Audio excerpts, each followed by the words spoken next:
이번에 소개해드릴 분은요, 우리나라의 스타들을 그야말로 최고의 스타로 더 만들어주기 어떤 역할을 한다 그럴까요? 네, 마음은 따뜻하고 순수한 분입니다. 네, 이순철 원장님을 소개합니다. 박수로 환영해 주세요.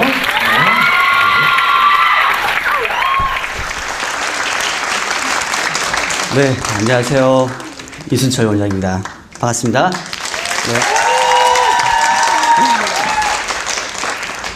저는 조금 앉아서 얘기를 할까 싶습니다. 괜찮을까요? 네. 키가 작아서 제가 조금 부끄러워서요. 글쎄요, 이 미용이라는 이 단어에 대해서 이 두 자다는 한글의 미용이라는 단어를 제일 존경하고, 지금도 나의 애인은 누구니, 너의 가족은 누구니 하면 저는 미용이라는 단어를 꼭 쓰고 싶습니다. 왜냐하면 이 미용이라는 그 단어가 저한테 준 감동은 너무너무 많은 메시지를 저한테 줬기 때문에 제가 제일 사랑하는 사람은 전 미용밖에 없습니다.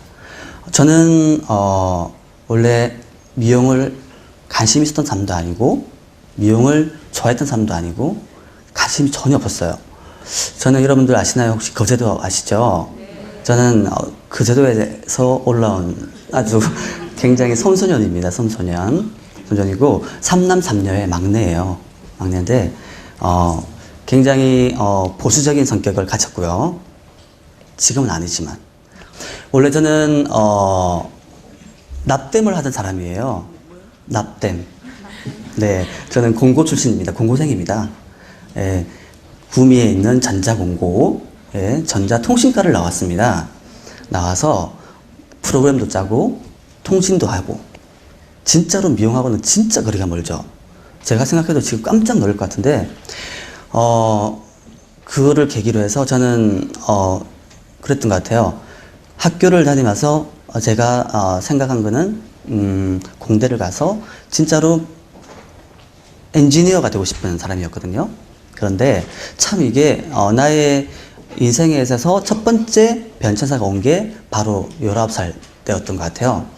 저는 나름대로 그 브랜드라는 데를 굉장히 중요시하기 때문에 저 당시 삼성이라는 데를 지원을 했었어요. 해서 전국 공고 공채생이겠죠. 전국에 있는 공고생들이 경합을 해서 이제 뽑히는 건데, 진짜 제가 고등학교를 다니면서도 자격증을 제가 한 10개를 딴 것 같아요. 그 정도로 전자통신 쪽은 제가 다 자격증을 땄던 것 같아요. 그래서 운도 좋았지만 그만큼 실력도 됐던 그런 사람이었죠. 그래서 결국에는 그때가 경쟁률이 10대 1이었던 것 같아요. 그래서 당당하게 붙어서 삼성인이 됐어요. 이거는 지금도 학교를 굉장히 제가 따지는데 그 당시 공부를 좀 잘했던 것 같아요, 진짜로. 그래서요, 제가 제일 가고 싶었던 데가 삼성 반도체였어요. 왜냐면은 전공 자체가 통신이다 보니까 삼성 반도체를 지망을 했고, 2지망을 삼성전자로 했고, 그 다음에 3지망은 삼성 코닝을 했어요. 다 전자 쪽 파트겠죠? 그런데 아니나 다를까 삼성중공업으로 배치가 된 거예요. 삼성중공업 여러분도 뭐 아시는 거 아시죠? 조선소죠? 배 만드는 곳. 배를 만드는 선반이 아시죠? 거기에 설계를 하는 팀으로 들어가는데, 거기서 절단을 하게 된 거죠, 제가. 이제 용접기를 가지고 절단하는데, 내가 생각을 하면서, 이건 아니지 않나? 이건 아닌데?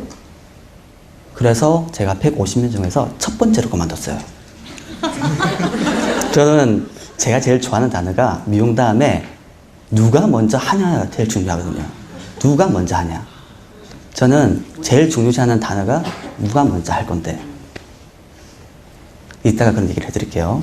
그래서 제가 먼저 첫 번째로 그만뒀어요. 영광이겠죠? 3개월 만에 바로 그만두고 했으니까. 곰곰이 생각했죠. 내가 뭘 할까? 그러면은 이 미용 아니죠.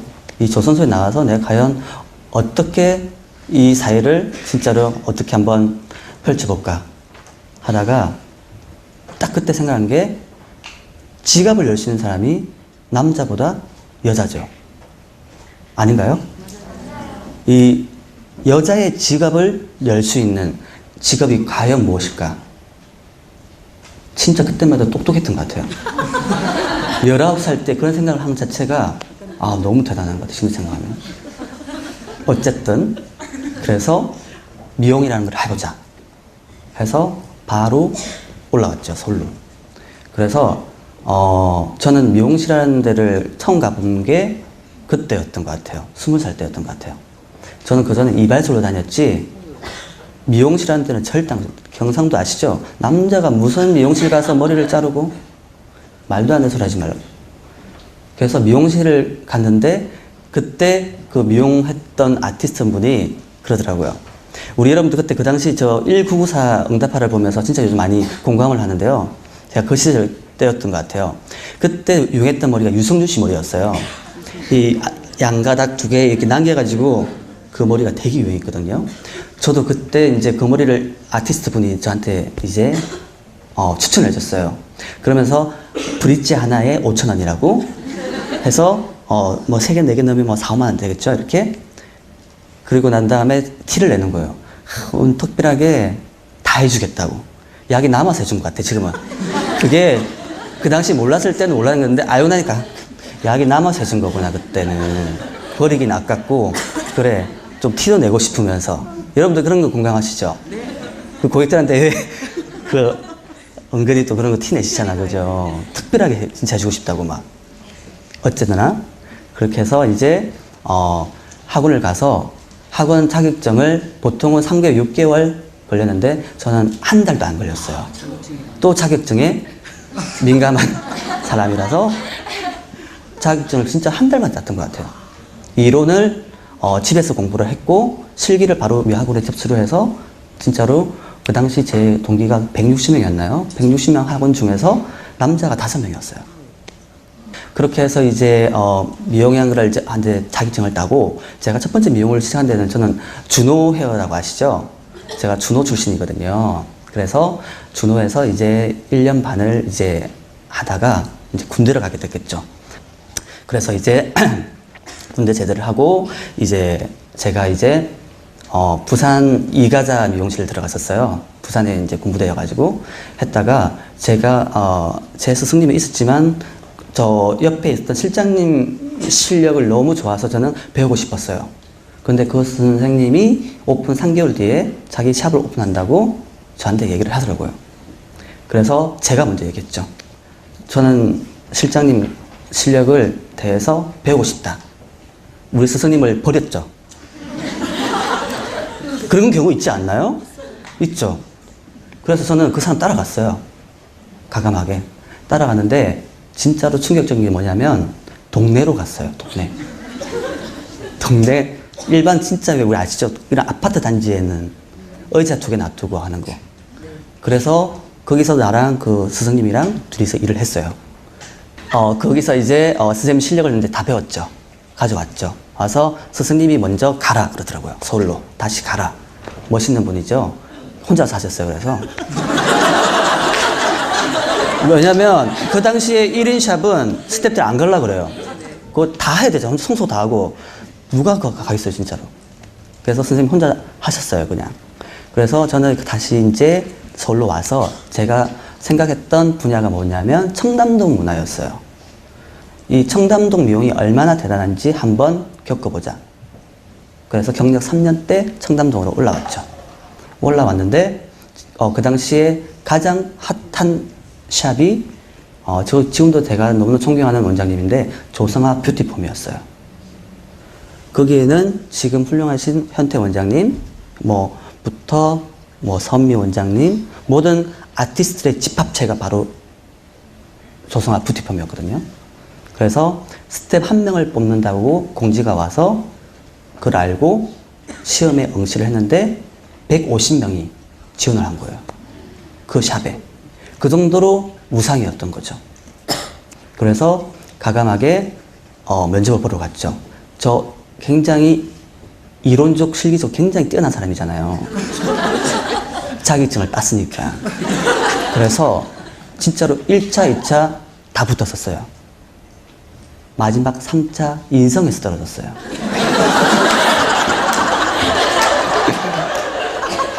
재밌죠? 왜 3차 인성에 떨어졌냐? 제가 물어봤죠. 그것도 지금 아주 훌륭하신 원장님이죠. 현태 원장님한테 그때 물어봤죠. 저 왜 떨어졌냐고. 시험도 잘 보고 다 했는데 왜 떨어졌냐고. 사투리를 써서 그렇대요. 예, 거기는 인사법이 있어요. 있는데 네가 가지고 있는 인사법에 대해서 해봐라 해서 했죠. 보통 이러면서 안녕하십니까? 어서 오십시오. 뭐 고객님 뭐 불편한 거 없으십니까? 뭐 이렇게 하잖아요. 경상도 분들. 그게 싫다는 거죠. 표준어가 돼야 되는데 그 사투리 자체로 인해서 떨어진 거죠. 굉장히 기분 나쁘더라고요. 그래서 그의 실패를 한번 겪은 거죠, 이제. 그래서 그래, 내가 언젠가는 여기 다시 한번 들어올 거야. 그러기에는 시간이 너무 멀었어요. 그래서 다시 현명한 생각으로 다른 시합을 갔죠. 시간 낭비잖아요. 그게 6개월 기다려야 되는데 6개월 동안 뭐하고 있을 거예요. 그래서 또 현명하게 서치를 해서 어디 샵이 더 괜찮을까 해서 제가 두 번째 선택한 청담동 살롱은 이경민 포레였어요. 저는 지금도 우리 이경민 원장님을 굉장히 존경하지만 저를 탄생시킨 곳이 바로 이경민이거든요. 포레 거기였는데 거기에서도 면접을 봤죠. 본부장한테. 보통 본부장들이 보잖아, 그죠? 봤는데 거기는 이론을 안 보더라고요. 그래서 떨어졌죠. 거기서 또 떨어졌어요, 또. 왜 떨어졌냐? 또 물어봤죠. 저 왜 떨어졌어요? 그때 제가 지금 생각나는 게 그 이경련 샵에 딱 들어갔을 때 연예인을 처음 봤던 것 같아요. 고소영 씨. 제가 24살 때 갔구나, 거기를. 가서 봤는데, 와, 대박. 진짜 인형이에요, 인형. 그걸 보고, 와, 진짜 여기 샵 다녀야 되겠구나, 이제. 여기는 무조건 붙어야 된다, 여기는. 떨어진 이유를 물어보니, 외모가 마음에 안 들었다는 거예요. 그 앞에서는 사투리죠. 두 번째는 외모야. 와, 대박. 이게 또 두 번의 실패를 또 했는데, 제가 싫어하는 단어가 딱 있어요. 본부장. 본부장한테 얘기해서 저 사장님이랑 면접 보게 해달라고 얘기했어요. 굉장히 기분 나빠서 진짜 그 사장님하고 보게 해달라고 해서 2차 면접 들어갔어요. 사장님이랑. 그 이경민 원장님의 남편분이죠. 사장님이 면접을 보고 바로 출근해라. 나는 너의 그 순수함이 너무 좋다. 그걸 아신 거죠, 저를. 그래서 무엇보다 더 좋았던 게 뭐냐면 너 자격증이 너무 많다. 많아서 이거 뭐 고치는데 딱이야, 너. 뭐 지금 생각해보면 왜 자격증이 많은지 그걸 이제 알 것 같아요. 여러분들 왜 면접 보실 때 아시잖아요. 운전 면허증이 있는지 뭐 자격증 잘하겠네. 그래. 첫 출근을 하고 저 스승님이죠. 그 송영석 원장님이라고 지금 에비뉴 준의 원장님인데 그 당시에 모든 연예인 탑스타일은 그분한테 다 나왔었어요. 그 팀으로 못 들어갔어요. 처음에는. 저랑 똑같이 출근한 신입 디자이너랑 배치가 된 거예요. 손님이 한 명도 없어요. 아시죠, 여러분들? 신입 디자이너 오면은 손님 없는 거. 그래서 그 실장님한테 얘기를 했죠. 얘기를 해서 저 다른 팀으로 가고 싶다고. 저는 얘기를 하는 스타일이거든요. 사장님한테 얘기를 했어요. 저 제일 손님 많은 원장님한테 가고 싶다고. 그래서 갔어요. 그 스승님한테 스타일링에 대해서 배웠던 것 같아요. 우리 스승님은 한 달에 매출을 7, 8천을 찍었던 분이셨는데 스텝이 10명이었는데 제가 거의 왜 아시죠, 여러분들? 지방 경력을 무시당하는 거 반으로 쪼개왔어요. 3년 경력인데 너는 지방에서 왔기 때문에 1년 반밖에 그게 인정이 안 돼. 회사의 규리인가 봐요. 그래서 제가 유일하게 스텝 생활을 거기서 3년을 했던 것 같아요. 남자 저밖에 없었어요. 3년 동안. 그래서 유일하게 살아남은 자죠. 제가 봐도 참 독한 것 같아요, 저는. 그래서 저 별명이 독사예요. 독사. 참 좋은 단어죠. 그래서 이제 제가 거기서 이제 8년을 일했죠. 이경민 폴에서 8년을 일하고 이제 제가 27살 때 디자이너가 됐거든요. 디자이너인데 첫 달 매출 1,500 쳤습니다. 너무 대단하지 않나요? 아니나 다를까. 감사합니다. 네. 그래서 이제 처음 매출 찍면서 자만했죠. 나 이 정도 했어. 첫 달에 1,500 쳤는데 무슨 건방졌던 거죠. 시그마 찍었던 거죠. 석 달 지나니까 손님이 뚝 떨어져 버렸던 거죠. 손님이 안 올 때도 있었어요. 한 명, 왜 고객이란다. 여러분도 아시죠? 이렇게 고객이라는 단어가 이게 버릇이 돼가지고. 그래서, 하루에 딱 손님이 많은 사람이 안 오니까, 내가 무슨 실력이 문제가 있나? 왜 이러지? 진짜로 많이 불안했던 것 같아요. 그러면서 그런 날이 좀 많이 되풀이 됐던 것 같아요. 진짜 리턴을 해야 되겠구나. 내가 너무 자만하면 안 되겠구나. 그렇게 해서 다시 처음 마음가짐으로 고객의 얘기를 듣고 진짜로 많이 집중을 했죠. 그래서 제가 29살 때 매출을 8천을 쳤었어요. 그 당시 8천을 쳤죠. 그 당시에 여러분 아실 거예요. 탤런트 이혜영 씨 아시죠? 그 머리가 싸이월드에서 빵 터진 거예요. 어떻게 터졌냐? 이혜영 씨랑 저랑 테라스에서 수다 떨다가 누나가 셀카 하나 찍자 해서 찍었어요. 이렇게. 누나는 파마를 말고 있고 그 빈디캡 씌워놓은 상태에서 저는 옆에서 막 이렇게 하고 있었겠죠. 찍어서 그걸 제가 싸이에다 올렸겠죠. 올렸는데 그걸 누나가 퍼간 거예요. 그 당시 여러분들 싸이월드 한창 이슈됐을 때 그럴 때 지금도 제 싸이월드 하면 그 누나가 남긴 메시지가 있어요. 거제도에서 홀홀 단신 올라와서 나의 머리를 해주고 있는 이순철 디자이너 해가지고 나의 스토리를 다 적어준 거예요. 이혜영 씨 싸이월드에 들어간 유저들이 저한테 다 들어오는 거죠. 하루에 몇십만 명의 유저들이 들어와서 샵의 예약 전화가 이혜영 씨 패셔니스타다 보니까 다 먹혔던 거죠. 그 복고머리는 아직도 유행하고 있더라고요. 하루에 신규 고객이 40명, 40명 기본이었어요. 지금 제 제자가 같이 일했던 제자가 같이 있을 거예요. 그 선의 원장인데, 다 알 거예요.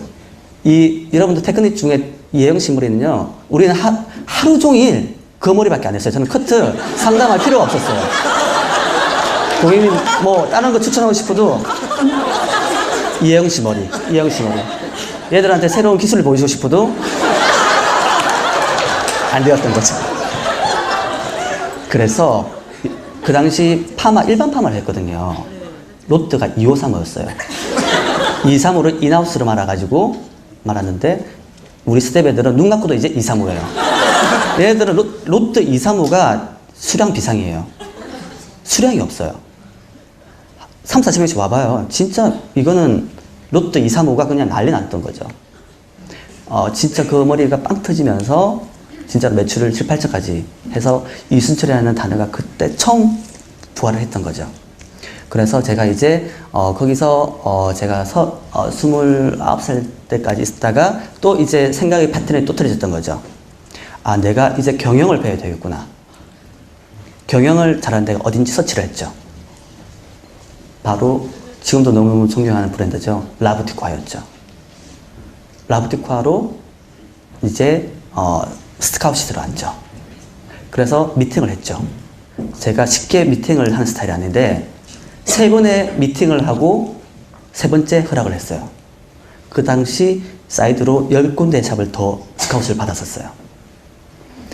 참 의심하는 게 뭐냐면 나이가 29인데 매출 7, 8천을 친다고 얘기하니까 그 원장들은 못 믿는 거죠. 홍보가 안 된 상태니까. 그 당시에는 홍보가 별로 안 됐거든요. 그래서 미팅하면 얼마 정도 합니까 하면 보통 아시죠 여러분들 미팅하면 매출이 제일 중요한 거 얼마 아시죠? 저 7, 8천 하는데요. 그러니까 반신 많이 했던 거죠. 설마 무슨 7, 8천을 해. 그래서 라프트카로 왔죠. 샵 바로 얘기가 바로 쫓겨났죠. 여러분 아시죠? 바로 그만둔다면 바로 나가는 거 아시죠? 바로 쫓겨났죠. 우리 이제 나가서 샵을 이제 오픈하기, 라프트코아 도산점이 오픈하기 시점인데 늦춰져서 딜레이 됐죠. 그래서 거기서 이제 일을 하고 1년 반 동안 경영행사에서 배운 거죠. 현태 원장님, 민사 원장님, 정중 원장님 너무너무 존경하고 저는 거기서 회의라는 게 뭔지 처음 알았고 이사진이라는 게 어떤 게 알았고 경영이 어떤 거라는 걸 처음 알았던 곳이 바로 라부티코였던 거죠. 이경민 때에 그런 아티스트를 했다면 이제 경영자로서 가게 된 거죠. 그래서 1년 반 만에 이제 거기서 다 배우고 나서 이제 제가 만든 브랜드를 하나 해야 되겠구나 해서 제가 바로 순수라는 브랜드를 32살에 차린 거죠. 여러분들 순수가 무슨 뜻인지 아시죠? 순수가 왜 순수라고 이름을 줬어요? 다 물어봐요. 처음에 순수라는 브랜드가 나올 때는 뭐죠? 제가 이순철이고요. 우리 메이크업 파트너 우리 대표님이 수경이에요. 최수경. 그래서 순수거든요. 깊은 뜻이 있죠. 이순철 수경에서 그냥 우리 커피 한잔 마시면서 오빠 우리 그냥 순수하면 안 돼? 미친 거 아니야? 저는 진짜 그랬어요. 미친 거 아니야 그래서. 무슨 화장품 같은 이름을 가져가지고 무슨 미용실을 하자고. 세련되지 못하게. 그래서 제가 좋아하는 단어가 세련된 거 되게 좋아하거든요. 저도 유니크, 세련, 고급스러운 거 딱 3개면 끝나요. 상담. 고객님 뭐 해드릴까요? 고급스럽게 해드릴까? 예? 한번 써보세요 진짜. 고급스럽게 해드릴까 하면 고객님들 다 좋아해요. 고급스럽게 세련되게. 그래서 순수한 브랜드를 이제 차리면서 지금까지 왔지만 제가 이제 경영을 했지만 이제 저는 지금 학생입니다. 구로대학교 언론대학원 광고 홍보 지금 2학년 지금 2학기죠 다니고 있는데 제가 미용인이 왜 그 언론대학원을 들어갔냐 했는데 참 얘기해 주면 안 돼. 제가 작년에 연세대학교 MBA 과정 경영대학원 아시죠? 떨어졌어요. 떨어져서 다시 시도했죠. 그래서 구로대학교로 언론대학원을 가서 과감하게 경쟁률 10대 1에 뽑혔어요. 그래서 지금도 미용인으로서 제가 지금 언론대학원을 다니면서도 진짜 여러분들도 기회가 된다면 이제는 아티스트로서의 그런 것도 있지만 앞으로 시대는 홍보 마케팅이거든요. 지금 저희 동기가 40명, 그 위에 선배가 해가지고 지금 300명이 다 저희가 아우라가 다 돼 있어요. 거기서 홍보가 발생한 시너지는 진짜 장난이 아니에요. 그 정도로 우선은 이제는 홍보를 하기 위해서 찾아가야 되는 시점인 거죠. 진짜로 제가 아까 얘기한 거죠. 누가 먼저 하냐? 제일 좋아하는 단어죠. 진짜로 누가 먼저 하는 게 제일 중요한 것 같아요. 그리고 마지막으로 저는 제가 여기까지 있게 해준 저는 순수라는 브랜드. 이 순수란 저는 왜 그런 게 싫었어요. 왜요? 그런 게 싫었어요. 뭐가 싫었냐면 누구 이름이 나오는 이런 샵 이렇게 나오는 거 좀 싫었고 진짜 저는 이 순수라는 이 샵에는 우리 선혜라는 아티스트가 있고 주희라는 아티스트가 있고 진짜로 써니라는 아티스트가 있고 모든 아티스트의 집합체가 있는 곳이 바로 순수라고 생각하거든요. 저는 그렇게 우리 아티스트 집합체인 이 순수라는 브랜드를 진짜로 순수하면 아티스트의 천국이다.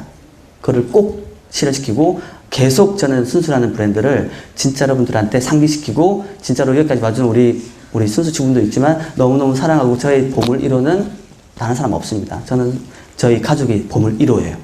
순수 사람들 감사합니다. 네. 얘기가 길어서 죄송합니다, 여러분. 네. 꽃다발 주려면 빨리 주세요. 세련되게 주세요. 네. 고맙습니다. 네. 자, 다시 한번 박수 주세요. 네.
자, 이번에는 우리 미용 쪽도 최고죠. 그렇지만 역시 패션도 함께 두 가지를 다 함께 하고 있습니다. 밀접한 관계가 있어요. 그죠? 헤어와 패션. 늘 외출하면서 우리가 늘 고민해야 되는 부분이죠. 헤어도 마찬가지고 패션도 마찬가지입니다. 그러나 지금은 헤어를 뛰어넘어서 패션도 함께 어우러지면서 정말 최고의 패션과 헤어를 겸비하고 있습니다. 특히 이분 때문에 미용계가 한층 더 업그레이드 됐다고 해도 과언이 아닙니다. 이분들 때문에 또 이런 분들 때문에 대한민국의 미용계가 발전이 되지 않나 그런 생각이 듭니다. 자, 오늘 여러분 큰 박수 함성으로 맞이해 주시기 바랍니다. 오민 원장님을 소개합니다. 박수로 맞이해 주세요.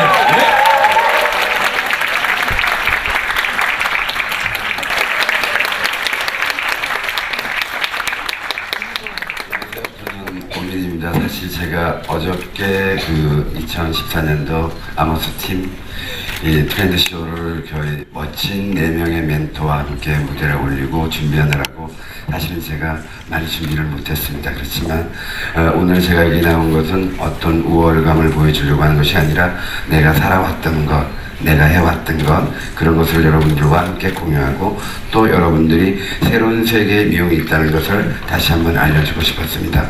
어저께 혹시 아모스 인트렌드쇼 보러 오셨던 분 계신가요? 네. 어땠어요? 멋졌어요. 고맙습니다. 저쪽에 우리 팀 멤버가 좋았다고 얘기하려고 한 것 같은데 저는 멋진 후배들을 만나서 멋진 쇼를 했던 것도 저한테는 굉장히 행복한 기억이었습니다. 저는 사실은 그 미용계에서 저를 표현할 때는 미용계 아웃사이더, 미용계 이다나, 그 다음에 모델들이 저를 볼 땐 무대 뒤에 악마와 또는 군기반장이라고 표현합니다. 사실 저는 아주 산골에서 태어난 순수한 시골 소년이었습니다. 제가 1학년 1학기 때 서울로 올라왔고 그 다음에 사춘기를 거치면서 저는 음악에 심취를 했었습니다. 그래서 친구들과 모여서 그룹을 결성을 하고 음악으로 활동을 했습니다. 근데 음악으로 활동을 하면서 음악가로 활동을 하면서 굉장히 많이 추위와 배고픔에 떨어진 적이 많았습니다. 그래서 저희 멤버들 모두가 각자 흩어져서 야, 우리 돈을 모으자. 돈을 모아서 우리만이 가질 수 있는 연습실을 한번 만들어보자. 그래서 저는 출발했던 게 미용을 시작하게 됐습니다. 그래서 제가 미용을 시작했던 거는 주위의 배고픔을 잊기보다는 더 좋은 음악을 하기 위해서 제가 이 미용을 시작하게 됐습니다. 84년도인가요? 제가 컴카드를 보면서 하겠습니다. 84년도에 제가 미용을 시작했습니다. 그때는 사실 미용하는 사람이 남자들이 많지가 않아서 굉장히 이 박해를 많이 받았습니다. 그래서 제가 미용을 하다가 느닷없이 뛰어나가서 무작정 걸었습니다. 그때 걸었었던 데가 MBC 정동이라는 그 방송국 옆에 문화체육관이라고 있었습니다. 그 옆에서 하는 패션쇼를 제가 우연히 들어가게 됐습니다. 그때 제가 깜짝 놀랐습니다. 아, 여긴 뭐지? 내가 여기서 일할 수 없을까? 저는 그때부터 가슴이 뛰기 시작했습니다. 그래서 무턱대고 무대들을 걸어 들어갔습니다. 근데 느닷없이 저는 굉장히 가슴 아픈 일을 당하고 말았습니다. 제가 경비원들과 진행요원한테 끌려나와서 폭행을 당했습니다. 제가 몰랐던 것은 무엇이었냐면 여자 모델들이 옷을 갈아입고는 백스테이지로 자라났습니다. 그 당시만 해도 스토커들이 많아서 그때가 굉장히 경계가 삼엄했고 그 이후로 저는 패션쇼가 열린다고 하면 어느 곳이든지 찾아가서 아침부터 기웃거렸습니다. 그래서 어느 날부터가 저는 패션쇼 쪽에 굉장히 요주의 인물이 됐습니다. 그래서 어느 날부터가 제가 걸어다니면 누군가 하나가 제 옆을 따라다녔습니다. 저의 전담 마크가 생겼던 겁니다. 그래서 그런 패션쇼에서 수모를 당하고 저는 언제라도 꼭 내가 패션쇼를 하겠다라고 마음을 먹었습니다. 그래서 어느 날인가 문 앞에서 이렇게 서 있을 때 모델들이 들어오는데 모델들이 들어오면서 저를 피하면서 하는 말을 제가 들었습니다. 언니, 저 사람 또 왔어. 또 왔어. 그리고 들어가더니 어느 날 고참 모델이 저한테 와서 얘기를 했습니다. 대단히 미안한데 왜 자꾸 여기 오느냐. 당신 때문에 어린 모델들이 굉장히 무서워한다. 제가 저녁 끝날 때까지 그 앞에 있었거든요. 그래서 그 모델, 고참 모델한테 굉장히 수모를 많이 받았고 그리고 나서 제가 생각을 했습니다. 왜 내가 헤어 디자이너인데 머리를 해주겠다고 하는데 왜 나를 저렇게 못 믿지? 그래서 가방을 보았어요.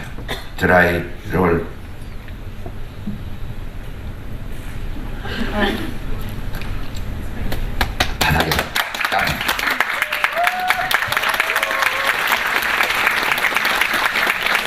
제가 미용사인 걸 보여주려고 제 가방에 있던 모든 재료를 꺼내서 땅에다 걸어놓고 노점상처럼 모델들이 나오길 기다렸습니다. 저녁에 쇼가 끝나고 모델들이 나오면서 저한테 미용사가 맞긴 맞나 봐. 근데 저 제품 좀 봐. 저걸 우리한테 바르겠다는 거야? 그래서 제가 순간 밑에를 내려봤어요. 왜? 어떤데? 드라이, 롤, 남들이 갖고 있는 거 다 갖고 있었는데 그때 제가 갖고 있던 헤어케어 제품을 봤습니다. 바로 미용 제품이었습니다. 왜 그러지? 라고 하다가 제가 잠깐 순간적으로 이거다. 당시에는 여러분들은 모르시겠지만 명동에 명물 미용 재료상이 있었습니다. 이동 미용 재료상입니다. 할머니 두 분이 라이벌이었습니다.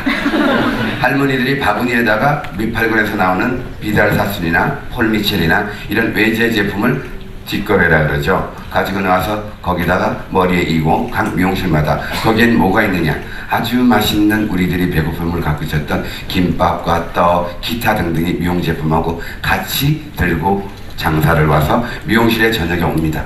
와서 한쪽 구석에 앉아서 있으면 저희가 조로로 달려가서 김밥을 사 먹고 했던 그런 시절이었습니다. 그래서 제가 월급을 다 털어서 미용 제품, 미제 제품을 샀습니다. 그리고 그 다음날 가서 또 앞에다 풀어놨습니다. 아침 일찍. 근데 그날 굉장히 요양하게 제가 운이 좋았던 건 어떤 한 모델이 택시에서 뛰어내리면서 제 앞으로 달려왔습니다. 저 스프레이 좀 조금 쓸 수 있을까요?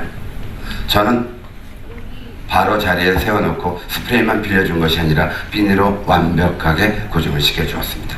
그리고 앉아서 기다리고 있는데 오후가 다 돼갔는데 모델 서너 명이 뛰어나왔습니다. 머리 좀 고쳐주겠냐고. 리허설이 끝나고 머리가 많이 망가졌습니다. 열심히 고쳐주었습니다. 잠시 후에 관계자라는 분이 뛰어나와서 미안하게 몰랐다고, 당신이 진짜 미용사인지 몰랐다고 그때 저 때렸던 애 중에 한 명이었습니다. 그래서 저보고 안으로 들어오라고 해서 제가 들어갔습니다. 들어갔더니 정말 가슴이 두근거립니다. 그때 제가 미용 기구를 가방에 넣으면서 결심했습니다. 그래, 다 죽었어 니네들인지. 그리고 처음으로의 백스테이지에 발을 들여놓게 되었습니다.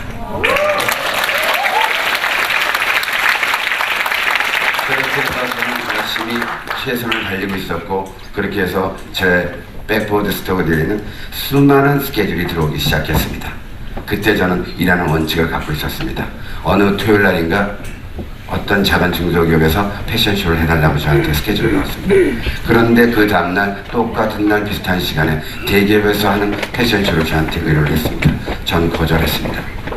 그때는 제가 여건상으로도 많은 쇼를 하루에 할 수 있는 상황이 안 됐습니다. 지금처럼 서울 컬렉션에서 하루에 8개의 쇼도 진행을 하고 있습니다. 그래서 제가 거절했더니 그 친구가 저한테 물어봤습니다. 왜 안 해주십니까? 그래서 제가 사실은 선약된 쇼가 있다. 도대체 우리 회사 걸 말고 어떤 데 걸 하겠다고 저희 걸 거절하십니까? 라고 해서 그 작은 중소기업을 얘기해 줬습니다. 그러자 그는 전에 저보고 미친놈이라고 얘기를 하고 불렀습니다. 그때 당시 개런티로는 제가 하고 있는 중소기업의 10배 이상의 개런티였고 최고의 호화스러운 패션쇼였고 그 쇼를 제가 만든다는 것 자체가 기쁨이었겠지만 저는 거절했습니다.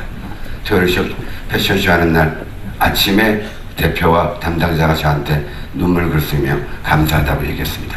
당시에는 충무로에 패션쇼에 마케팅하는 사람들이 전부 다 모여서 함께 얘기하면 한 달이 건너가면 다 알 수 있었습니다.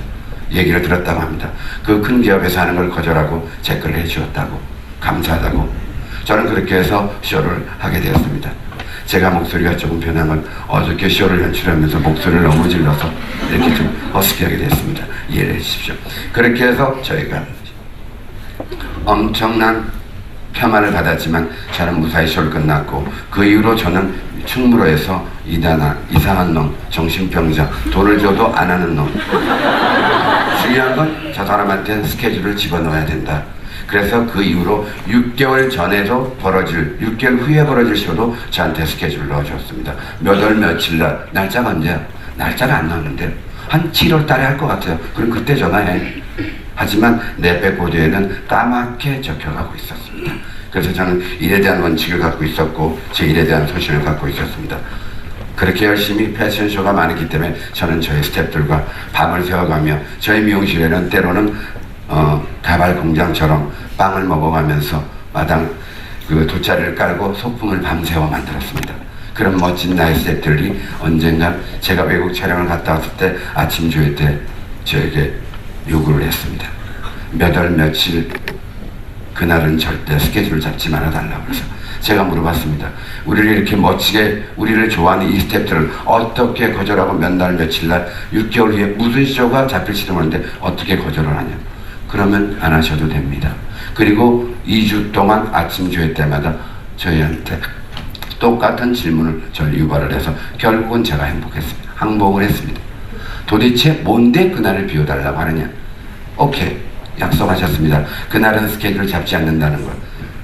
그리고 저한테 하얀 봉투를 주었습니다. 저는 봉투를 열고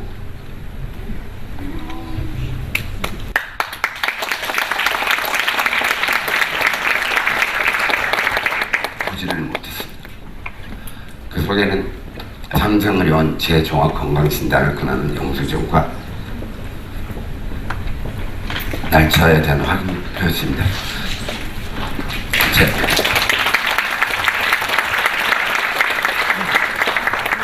그리고 저한테 하는 말이, 선생님이 쓰러지면 우리는 헤어져야 하잖아요 라고 얘기를 했습니다.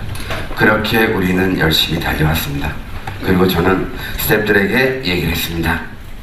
우리가 먼저 모험하자. 우리가 그리고 시도하자. 그리고 우리는 절대 두려워하지 말자. 어떤 거든지 만들어 나가자. 그리고 우리가 최고다 라고 저는 얘기를 했습니다. 그렇게 해서 저희와 같이 일했고, 그러나 가슴 아픈 일이 현재는 벌어지고 있습니다. 미용인들의 오류가 저를 너무 가슴 아프게 합니다. 서울 컬렉션이나 이런 많은 패션쇼를 할 때 메모드한 샵들이 무료로 협찬을 하고 있습니다. 저는 절대 협찬을 하지 않습니다. 저에게 의뢰를 하는 사람은 작은 달비를 하나도 저는 개런티를 내야 합니다. 왜? 우리는 프로니까. 절대로 저는 협찬을 하지 않습니다. 청담동 유수의 브랜드들이, 유명한 브랜드들이 연예인들에게 무료로 협찬을 합니다. 저는 최고의 디자이너 이상봉 선생님처럼 전부 다 제가 했습니다. 그가 신인 때부터 최고된 지금은 최고의 개런티를 받습니다. 어떤 디자이너보다도 제일 많은 개런티를 저한테 지불합니다. 당신이 최고였기 때문에 나도 최고고, 최고끼리 일하는데 최고의 개런티가 줘야 되는 건 당연한 겁니다. 그래서 저는 돈만 밝히는 미용사는 아닙니다. 제가 이 초상화 하나를 보여드리는 건 저한테는 가슴 아픈 추억이고, 패션 디자인에 대한 가슴 아픈 추억이 있습니다. 어느 날 신인 디자이너가 너무너무 옷이 아름다워서 이 친구가 모델료 때문에 굉장히 고민하는 걸 들었습니다. 제가 멋진 모델들을 전부 모았습니다. 모델들한테 부탁했습니다. 얘들아, 정말 좋은 옷이 있다. 내 무대에서 보지 않겠니? 그 대신 너희가 못 들어가는 저 디자이너가 주고 모자라는 돈은 내가 미용 쿠폰으로 주겠다. 어차피 너희 미용해야 되지 않니? 그래서 제가 협찬을 했습니다. 무대에 올렸습니다. 멋지게 쇼를 끝났고, 나는 지금도 저 초상화가 나한테 가슴 아픈 거는, 그가 저 패션쇼를 하기 전날 그의 부인이 저한테 전화가 왔습니다. 선생님, 큰일 났어요. 내일 우리 쇼인데. 왜요? 선생님이 옷은 안 만들고 엉뚱한 일을 하고 계세요. 뭘 하는지는 말하진 않았지만 그는 내일 자기 쇼였는데도 제 초상화를 그리고 있었습니다. 너무 고마워서. 그리고 제가 그 다음날 쇼를 하는데 저희 샵에서 전화가 왔습니다. 소포가 도착을 했다고. 쇼를 끝나고 그날 샵에 갔을 때 불렀던 것이 저것이었습니다. 저는 누구보다도 그 다음날 쇼하기 위해서 너무나 긴장했을 그가 나를 그려줄 수 있었다는 것이 너무 행복했고, 저 사진은 어디서 보겠는지, 저 사진은 원래 제 보도자료 썼던 것인데, 저는 절대로 모델이나 패션 디자이너나 연출가가 제 스텝을 건들면 저는 절대 용서하지 않습니다. 지금의 제 별명이 새끼는 진돗개입니다. 자기 스텝을 건들기만 건들면 울려고 덤벼든다고. 그래서 저는 사람들이 굉장히, 그래서 저를 악마라고도 표현합니다. 그래서 저 멋진, 저 아름다운, 제가 빗을 물고 있는 것은 어떤 까탈스러운 모델이 제 스텝을 굉장히 힘들게 만들고 있었습니다. 몇 번이고 머리를 바꾸고 있어서 내가 옆에서 멀리하다가 빗을 물고 쳐다보고 있었습니다. 너 한 번만 더 그러면 나한테 날아간다. 그러는 찰나에 찍힌 사진입니다.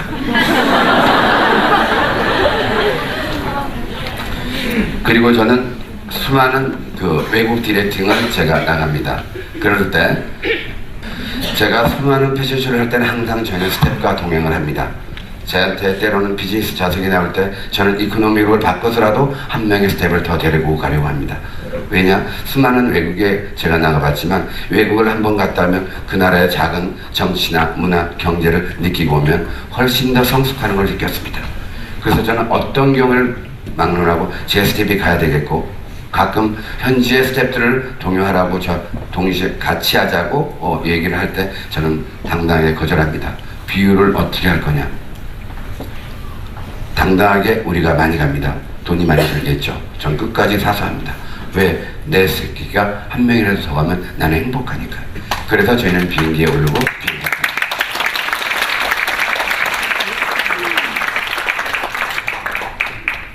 제가 다녔던 런던에서 너무 괴로워서 커피 한 잔 마시고 있었습니다. 그리고 이 사진은 저는 행복합니다. 지금도 제가 가장 행복하게 생각하는 60억의 인구가 제 스타일을 봤습니다. 2002년 월드컵 전야제 때 100명의 모델을 제가 무대를 세웠을 때 전 세계에 생중계되었습니다.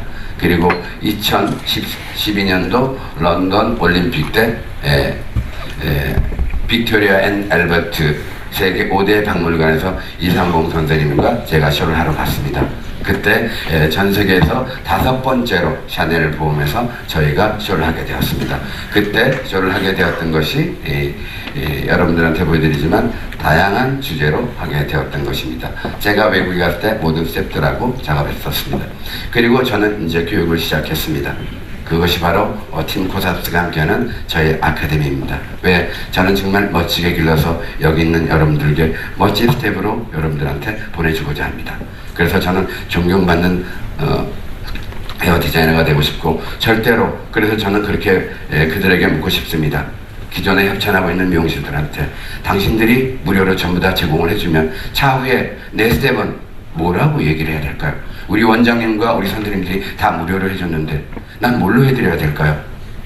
전 아니라고 생각합니다. 절대적으로 내 스태프들은 저보다 더 개런티를 더 많이 받아야 됩니다. 저는 꼭 그걸 실현하고 지금 현재도 그렇게 하고 있습니다. 그래서 저는 당당하게 묻고 싶습니다. 그렇게 일하고 나서 내가 무슨 쇼를 했고 내가 어떤 연예인을 했고 내가 얼마나 많이 했고 그들이 만들어 놓은 건 뭔가? 저는 절대적으로 그렇게 하지 않습니다. 저는 연예인들하고 할 때 항상 그런 약속을 합니다. 신인 때는 돈을 못 버니까 나도 적게 받을게. 탑이 되면 그만큼 돈을 더 줘. 저는 그렇게 얘기합니다. 근데 때로는 그렇게 이어지지 않습니다. 스타가 되면 여기저기서 다 무료로 해주겠다니까 그런 샵을 찾습니다. 저는 절대적으로 그들한테는 나의 제자들을 보내지 않을 것입니다. 결코 그런 사람 밑에서 가르침을 받지 않습니다.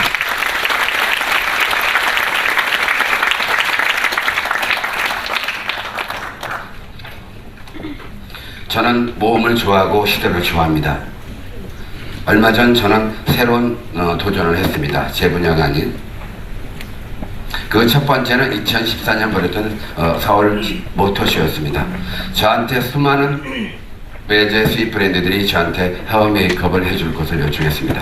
그런데 쌍용이라는 브랜드에서 저한테 요청을 했습니다. 다른 곳은 헤어와 메이크업을 요청했지만 쌍용의 저의 총괄적인 아트 디렉터를 맡아달라고 했습니다. 헤어 디자인의 일, 저에게 헤어와 메이크업은 물론이고 패션과 전시와 디렉팅 전체를 저한테 의뢰를 했습니다. 그래서 저는 아티스트의 이름으로 제가 쌍용 자동차의 총괄 디렉팅으로 해서 전시와 모든 컨셉을 잡았습니다. 원더풀 코리아라는 주제.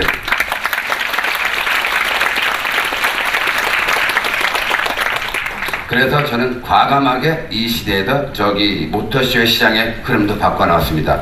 여기에 레이싱걸처럼 멋진 분이 계신지 모르겠지만 레이싱걸을 일단 다 뺐습니다. 다 빼고 최고의 패션 모델들과 최고의 의상 한국의 브랜드를 가지고 제가 컬렉션에 한 것처럼 스타일링을 꾸몄습니다. 그 늦은 밤에 둘째를 임신한 아내와 어린 3살짜리 아이를 손을 붙잡고 동대문 시장을 밤늦게 돌아다니면서 모든 소품과 모든 걸 구해서 제가 스타일링과 연출과 기획과 전시 모든 것을 책임지는 일을 했습니다. 그래서 전 자랑스럽습니다. 그리고 쌍용에서 내년 내년에 벌어지는 부산 모터쇼에도 다시 해달라는 구두 약속을 받았고요. 또 한 가지 중요한 것은 저는 이 원더풀 코리아라고 제가 명명을 지고 한 것은 한국이 모든 것이 최고라는 것을 저는 다시 한번 보여주게 되었습니다. 그 다음에 저는 또다시 두 번째 실험을 하게 되었습니다. 그것은 2013년 10월 달에 있었던 청주 공예 비엔날의 이상봉 디자이너와 콜라보레이션 전시였습니다. 파리를 떠나기 전 하루 전날 이상봉 선생님이 저에게 부탁을 해왔습니다. 60개의 마네킹에 스타일링을 해달라고. 그래서 제가 얘기를 했습니다. 절대 가발은 사용하지 않겠다 라고 했을 때 이상봉 선생님이 굉장히 저한테 의아한 질문을 했습니다. 그러면 저 많은 60개의 모델들, 마네킹들을 그냥 머리를 둘 수는 없지 않느냐. 갔다 오십시오. 제가 알아서 할 테니까. 과감하게 저한테 맡겨주고 파리로 떠났습니다. 제게 주어진 15일은 너무나 각박했지만 제 손에 지어진 건 60벌의 의상 맵이었습니다. 거기에 세 가지 테마로 단청과 또 하나 창살과 그 다음에 제가 이거 사용하는 걸 몰라서 자꾸 그랬는데 단청과 창살과 그 다음에 한 가지가 한글이었습니다. 이상봉 선생님을 알려주기 위한 한글 그 세 가지 테마에 각 20벌로 전시를 준비했습니다. 그래서 저는 먼저 단청은 런던에서 했던 기적을 저는 다시 살리고 싶었습니다. 런던 올림픽에 저희가 쇼를 하러 갔을 때 단청이라는 의상을 갔을 때 도대체 헤어를 어떻게 할까 제가 구안해놓은 것이 기와였습니다. 기와를 씌우자. 그랬을 때 저게 런던 빅토리아 앤 올림픽 박물관에서 했던 쇼에 사용했던 이 기와였습니다. 이 기와를 씌워서 전 세계 VIP들에게 극찬을 받았습니다. 그리고 너무 행복한 건 쇼가 끝나고 그 박물관에서 영구 기증에 달려서 영구 기증하였습니다.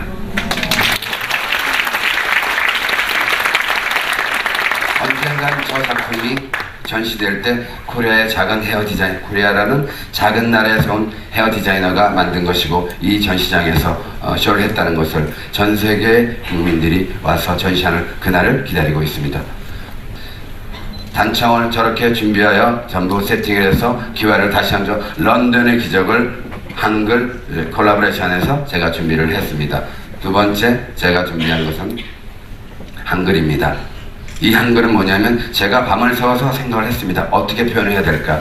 그래서 고서적을 구하기 위해서 청계천의 모든 서적을 다 저희가 찾아다녔고 인사동이며 모든 곳을 다녀서 저희가 만들어서 밤을 새워서 생각을 해보았습니다.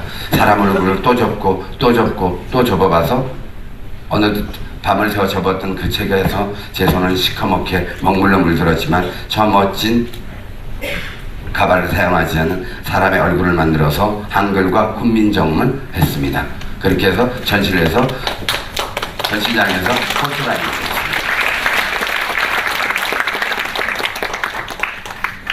두 번째는 창살이었습니다.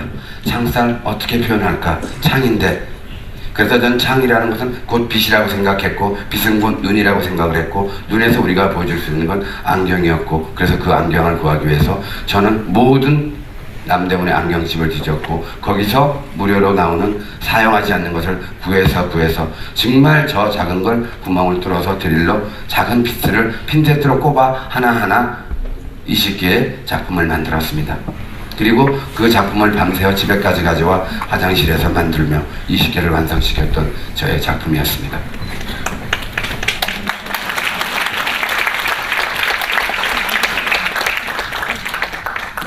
이렇게 해서 모두게 만들었던 모든 작품들은 이렇게 멋진 담배 전매청 인상 그 담배를 만들던 곳이었습니다. 이게 저의 사랑스러운 저의 스태프들과 현장에 도착해 이틀 동안 밤을 새워가면서 전시회 준비를 했고 저희가 준비했던 전시장입니다.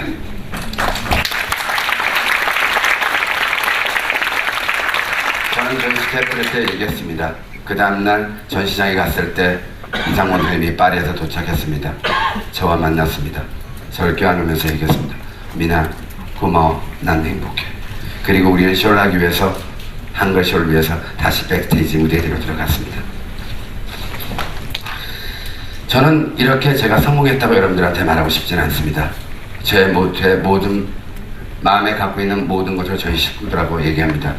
누워 잠을 자면 꿈을 꾸지만 일어나 움직이면 꿈을 이룬다. 절대적으로 우리는 움직이자고 얘기를 했고 저는 제가 행복하고 좋지만은 그리고 제가 가장 성공한 것이 있습니다. 그것은 제가 늦은 나이에 결혼을 해서 가족을 가졌다는 거예요.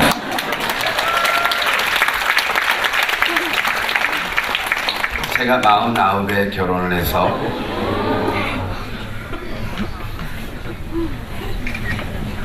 여기가 다시 제가 조금 중복하지만 저희가 패션쇼를 했던 세계 5대 박물관 런던의 빅토리아 앤 길버트 박물관입니다. 제가 결혼해서 제 분신 같은 제 아내입니다. 제 아내이고 제가 이건 그래도 행복한 상이라는 건 굉장히 행복한 것 같아요. 제가 뷰티계에서 받은 게 아니라 아시아 패션 어워드에서 제가 빅5로 선정을 됐고 그 다음에 제가 다시 해서 대상을 받았습니다. 너무 다시 말씀은 한국에서 절대 받지 않을 거라고 기자가 한 명도 안 왔었습니다. 근데 결국은 제가 받았습니다.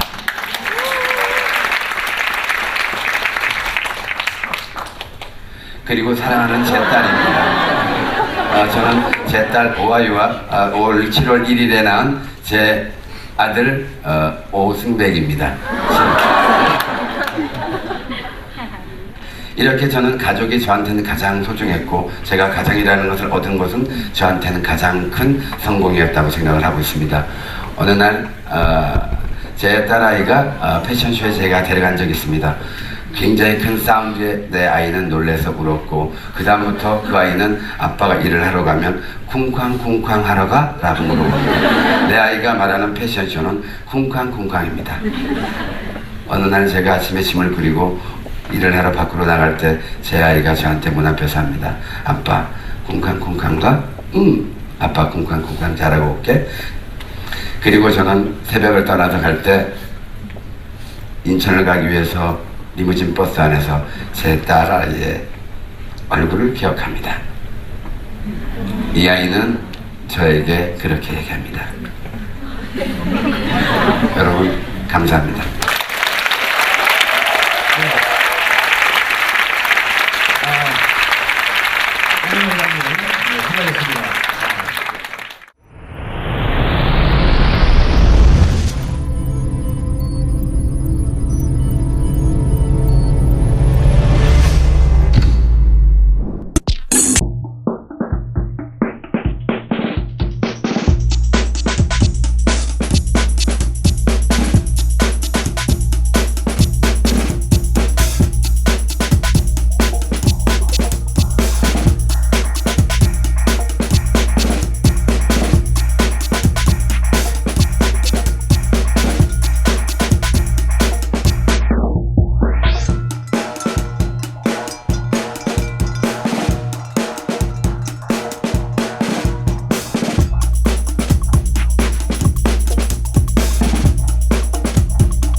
이 미용계에서도 서로 인정하는 부분이 있거든요.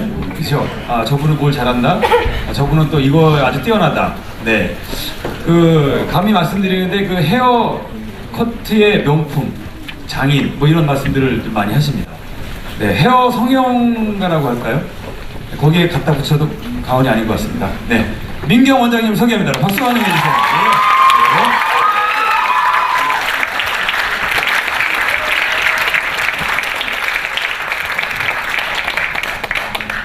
안녕하세요, 민경입니다. 오늘이 가장 추운 날씨라고 하는 여기까지 이렇게 함께 해주셔서 너무 감사드리고요. 처음에 성공이라는 주제로 강연을 해달라고 하더라고요. 그래서 제가 성공에 대해서 아직 얘기하기는 너무 이른 나이 아닌가요? 그렇지 않나요? 네라고 안 하면 저 안 하려고요. 네, 그래서 저는 아직 그 목표를 정해놓고 목표를 향해서 정말 ING, 진행형이라고 얘기해야 맞는 것 같습니다.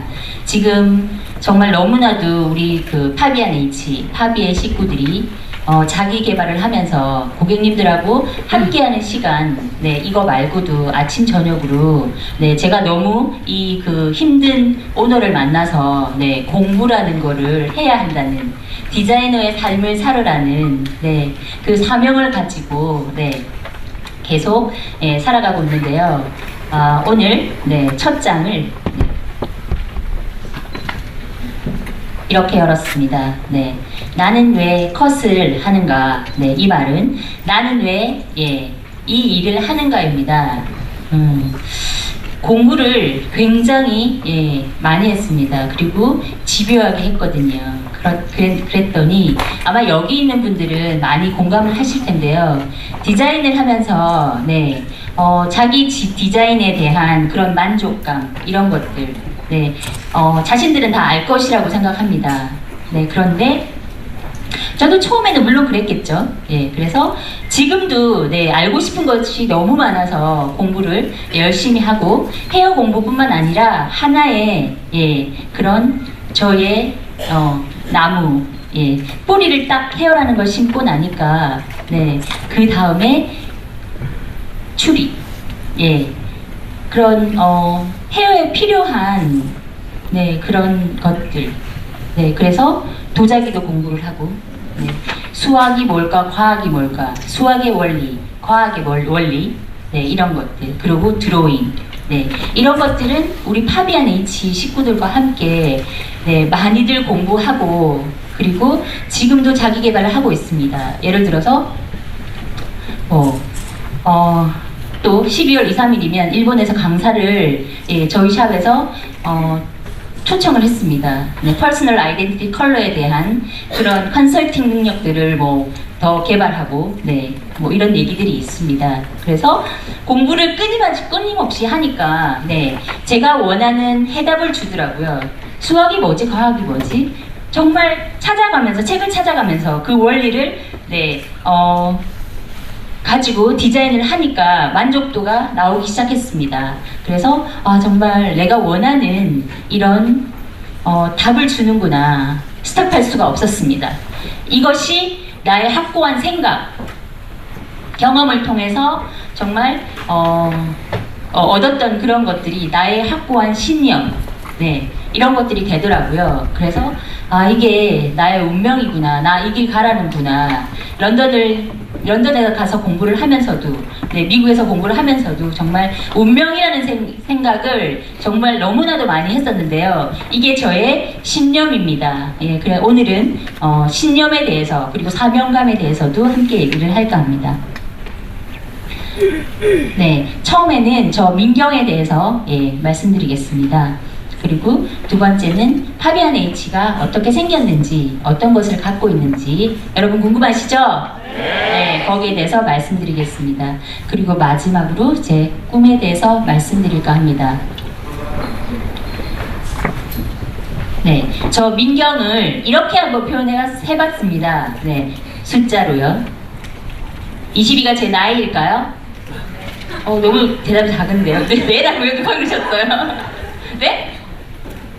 화면이 22가 나왔어요, 원장님. 네, 제 나이가 아니고요. 네, 그리고 16, 그리고 네, 4가 나오네요. 네, 6이 나옵니다. 이 숫자가 뭔지 한번 알아맞혀 보실 분 계신가요, 여기에? 네. 없으신가요? 궁금하시죠? 로또 번호는 아니에요. 혹시 뭐 사진 찍고 그러지 마시고. 네. 네. 1992년에 미용을 처음 접하면서 강한 동기부여를 받았습니다. 네. 학원에 다니면서도 정말 그런 꿈이 생기더라고요. 나는 가장 큰 곳에 가서 최고의 디자이너가 되겠다라는 거와, 그리고 두 번째는 머리부터 발끝까지의 패션을 우리 샵에서 완성해서 나가는 걸 봐야겠다. 이 두 가지였습니다. 미국에 가서 공부를 할 때 미국 디렉터가 이런 얘기를 하더라고요.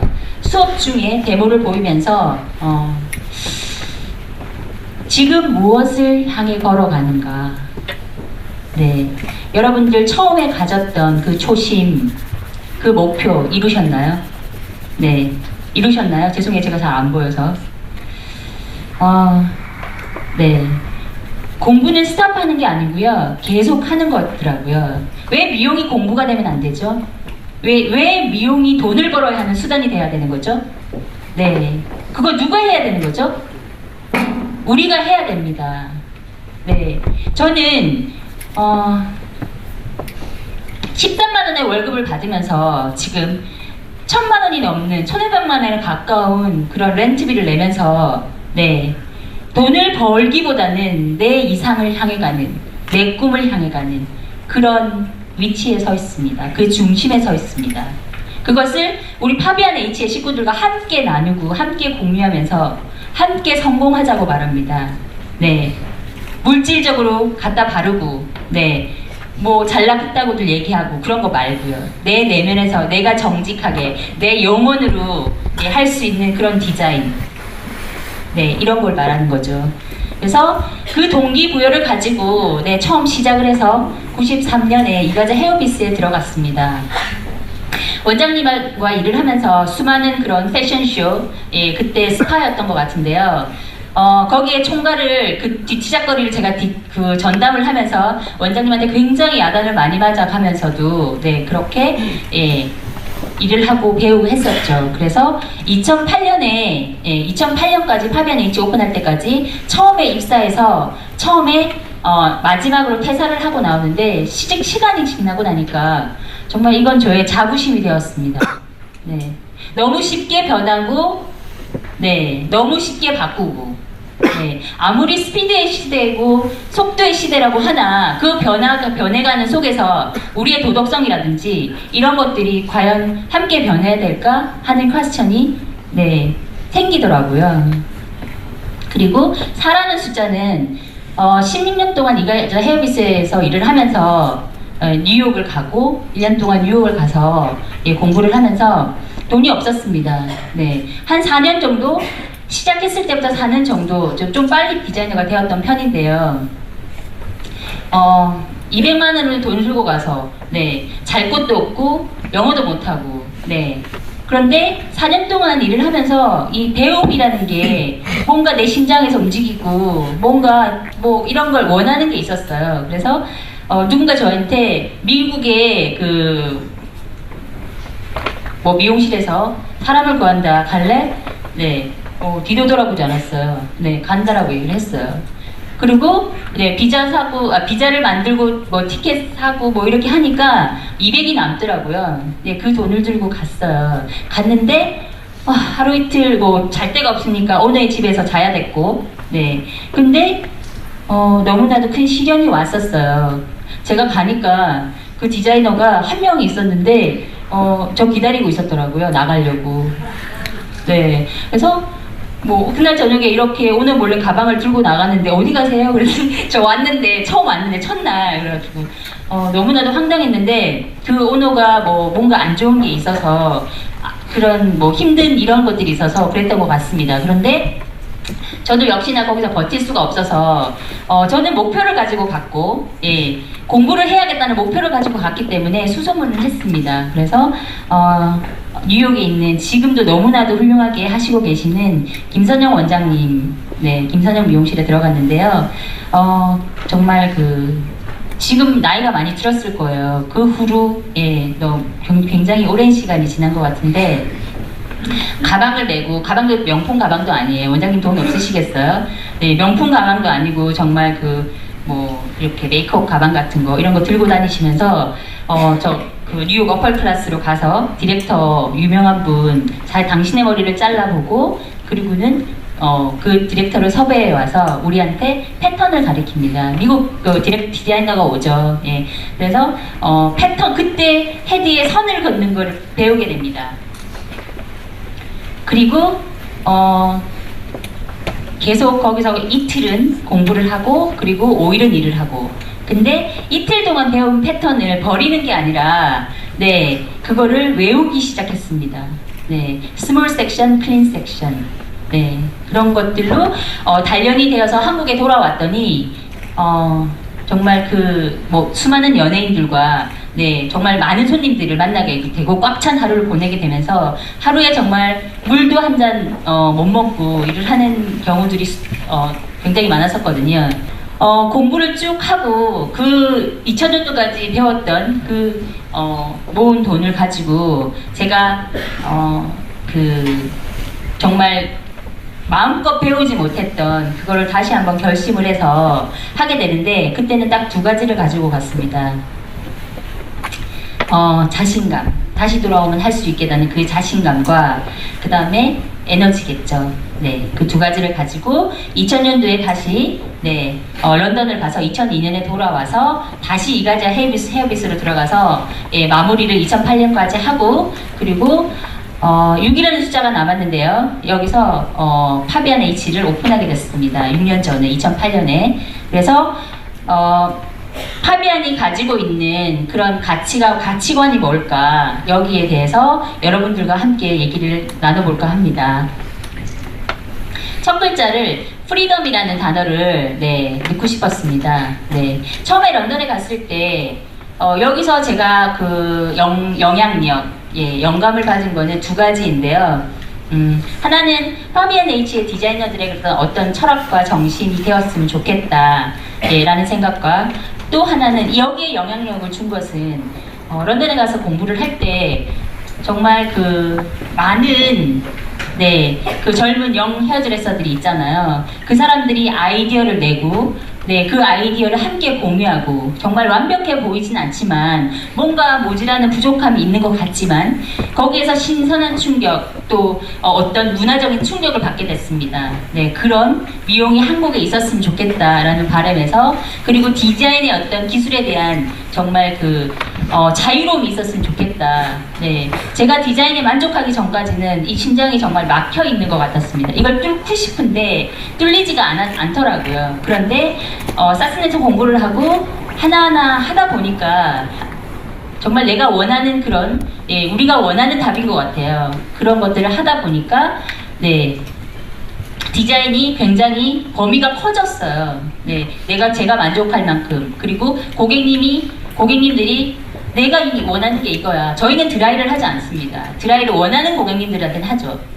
디자인을 끝내고 샴푸하고 집에서 말려서 나오는 머리, 그게 끝입니다. 모든 사람들이. 그리고 저희가 해드리고 싶어 해도 원하지 않는 분들이 더 많아지고 있습니다, 지금은. 그런데 아시죠? 싸게 받지 않습니다.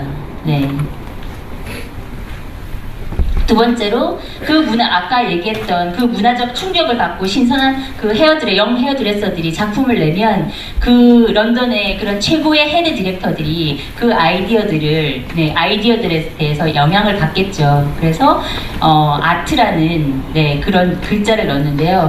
앞에 작품과 이 작품은 제가 12월에 그 저희 샵에서 세미나를 하면서 저희는 물론 뭐 이가자 헤어비스에서도 교육이사와 뭐 그런 역할을 맡아서 트렌드를 제시하고 이런 것들, 제가 런던에서 공부를 끝내고부터 한국에 돌아오면서 계속 했던 것 같은데요.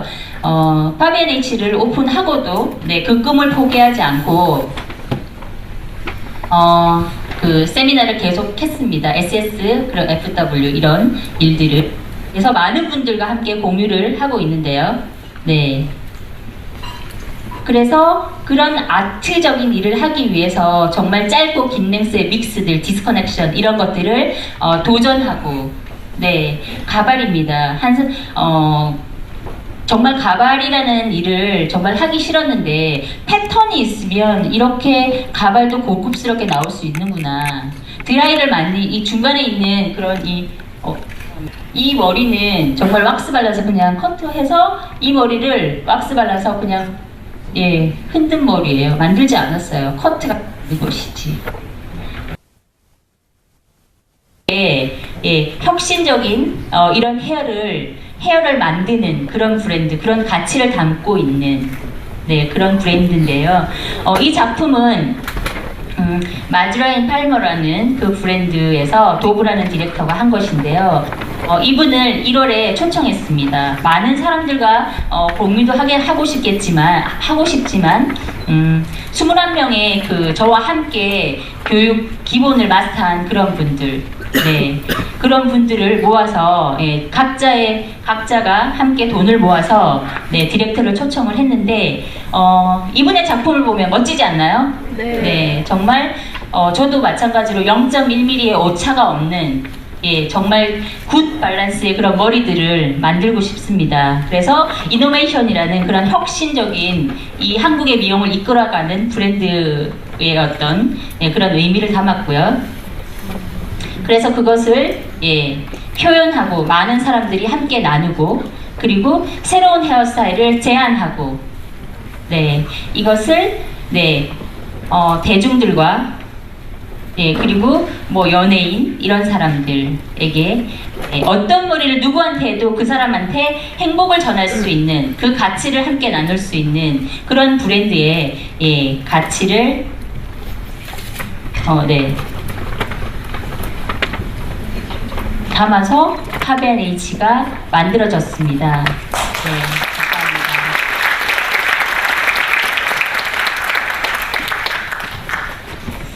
감사합니다. 그래서 파비안-H의 사명을 한번 네, 만들어봤습니다. 지금까지 한 얘기를 정리를 했는데요. 자유롭게 아트의 세계에 도전하고 혁신적인 아름다움을 표현하는 네, 새로운 헤어스타일을 창조한다. 네, 정말 이 무대에서 짧은 시간 동안 네, 정말 하루하루를 빼곡히 사는 것 같습니다. 그런데 그 의미를 다 전달할 수는 없지만 네, 정말 한 분이라도 이 자리에서 정말 다시 열정이 생기고 내가 할 수 있다는 자신감을 생긴다면 저는 오늘의 이 시간이 성공이라고 생각을 하는데요. 마지막으로 제 꿈에 대해서 말씀드리도록 하겠습니다. 네. 배움, 발전, 그리고 리드. 네. 왜 선진국의 미용이 예, 그러해야 하고 한국에는 왜 세계적으로 배우러 오는 사람들이 없을까? 나는 왜 항상 런던을 가야 하고 비달사슨의 DVD를 보면 항상 한국말은 빠져 있을까? 네, 제가 런던을 갔다 와서 한 일이 2002년에 돌아와서 2008년까지 네, 아침에 영어를 그 DVD를 보고 번역하고 한국말로 해석해놓고 영어를 다 하나하나 적어야 되잖아요. 그럼 영어 공부 안 하면 안 되겠죠. 영어 공부를 함께 하면서 네, 다 그러니까 시리즈별로 전부 다 정리를 해서 저녁이 되면 잘랐습니다. 네, 그리고 교육 자료를 만들고 네, 그러니까 베이직이라고 한번 했다고 해서 접어놓는 게 아니라 지금도 베이직 교육을 하고 있는데요. 그분들이 오시면 너무나도 저한테 오기 전에는 공부를 너무너무 많이 하셨어요. 근데 말씀해 보세요. 예, 이렇게 얘기하면 정말 너무 이렇게 부끄러워하시고 말씀 못 하시잖아요. 저는 네, 한 번의 교육에서 6번을 강조하기를 6번을 예, 되풀이합니다. 그래서 기억이 나서 돌아가서 제가 뉴욕에서 했던 그런 방식으로 일주일 동안 그 패턴으로 자르고 그거를 이제는 과감히 얘기를 합니다. 네, 이해하지 마세요. 외우세요. 외워야 해요. 예, 모두들 다 좋은 디자인을 하고 싶잖아요. 아닌가요? 맞아요. 예. 자기가 정말 그 진정성이 있는 디자인을 하고 싶잖아요. 그렇지 않나요? 네. 네. 한 톨의 양심의 가치에 어긋나지 않게끔 예, 그런 디자인. 네. 그런 디자인이 세계의 사람들을 우리나라로 불러오겠죠. 네. 할 수 있습니다, 여러분. 네. 그래서 배움을 거스르지 않고 계속 공부를 하면서 네. 그렇게 자료를 만들어가면서 네, 발전을 했고 매년 사슨을 갔다 와서도 안일하지 않고 매년 어드밴스 코스에 가서 네, 남들은 훑고도 오고 수업에 들어가는 사람도 있는데 저는 꼬박꼬박 그 컬러 앤 컷의 수업에 들어가서 디렉터들과 같이 호흡하고 잘라보고 컬러하고 네. 근데 거기에 어드밴스 코스의 가장 매력적인 게 캐롤라인 콕스의 렉처거든요. 예, 히스토리를 가지고 넥스트 시즌에 예, 다음 시즌에 대한 네, 히스토리를 만들어요. 그 디렉터가 얘기를 하더라고요. 패션 디자이너하고 이렇게 그 영향력에 대해서 영감에 대해서 얘기를 같이 나누고 만드는 거는 흔히 있는 일인데 헤어 디렉터와 같이 이렇게 한 거는 굉장히 특별한 일이라고 말씀을 하더라고요. 근데 매년 새롭게 내놓는 그 렉처 이론 속에서 스토리를 만들어 갖고 나오거든요. 그러면 그게 아까 그 이노베이션이라는 혁신이라는 단어에서 보여드렸던 그 작품, 네, 그것이 걸어 나옵니다. 네, 심정이 안 들 수가 없었어요. 예, 그래서도 더 스탑할 수가 없었고, 어드밴스 코스를 계속 다니고, 올해는 뭐 이런 세미나나 뭐 이런, 네, 콜이 있었기 때문에, 네, 제가 그 도구라는 사람을 불렀어요. 예, 공부는 스탑할 수 없는 거니까. 그래서, 선배라면 내려줄 게 있어야 한다고 생각합니다. 네.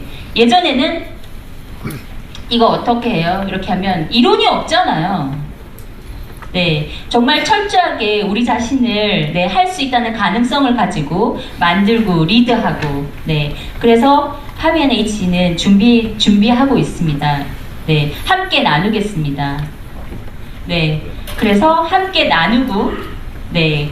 배우고 공부하고 가능성을 열어가는 네, 그런 대한민국의 문화를 만드는데 앞장서겠습니다.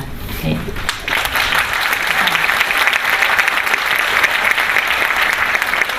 여기까지 저 파비안H의 민경이었는데요.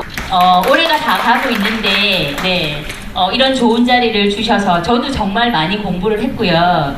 이런 좋은 자리를 주셔서 너무 감사드리고 그리고 이번에도 공부했습니다. 이 스피치를 여러분들한테 그냥 제 얘기를 구구절절히 할 수도 있겠지만 좀 더 잘 전달해 드리고 네, 하고 싶어서 스피치 공부를 했습니다. 그 황주원 선생님께 네, 감사드리고 예, 그리고 우리 파비안H 식구들 너무 저 스피치 네, 이렇게 네, 관객이 대해주시느라고 밤새 집에도 못 가고 막 이랬는데 너무너무 감사드리고 사랑합니다. 감사합니다. 네, 고맙습니다. 수고하셨습니다. 우리 김기영 원장님. 감사합니다. 수고하셨어요. 네.